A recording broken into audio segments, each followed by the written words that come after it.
திருத்தணியில் காவலாளி கொலை வழக்கில் கைது செய்யப்பட்ட 3 பேரை குண்டர் தடுப்பு சட்டத்தின் கீழ் காவலில் வைக்க மாவட்ட ஆட்சியர் உத்தரவிட்டுள்ளார். திருவள்ளூர் மாவட்டம் திருத்தணியை அடுத்த அசூர் கிராமத்தை சேர்ந்தவர் ரவி. இவர் தனியார் நிறுவனம் ஒன்றில் காவலாளியாக வேலை செய்து வந்தார். இவரது உறவினர் வேலாயுதம் என்பவருக்கும் அதே பகுதியை சேர்ந்த சூர்யா என்பவருக்கும் இடையே மாட்டு இறைச்சி கடை தொடர்பாக தகராறு இருந்து வந்தது. இதில் ஏற்பட்ட மோதலில் கடந்த ஜூன் மாதம் 3ஆம் தேதி ரவி அவரது வீட்டில் வைத்து மனைவி கண் எதிரிலேயே வெட்டி படுகொலை செய்யப்பட்டார்.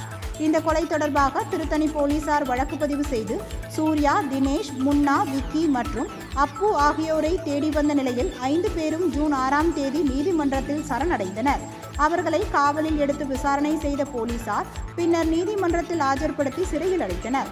இந்நிலையில் தினேஷ், முன்னா, சூர்யா ஆகிய 3 பேர் மீதும் ஏற்கனவே பல்வேறு குற்ற வழக்குகள் நிலுவையில் இருப்பதால் அவர்களை குண்டர் தடுப்பு சட்டத்தின் கீழ் காவலில் வைக்க மாவட்ட காவல் கண்காணிப்பாளர் சீனிவாச பெருமாளின் பரிந்துரை அடிப்படையில் மாவட்ட ஆட்சியர் பிரதாப் உத்தரவிட்டார்.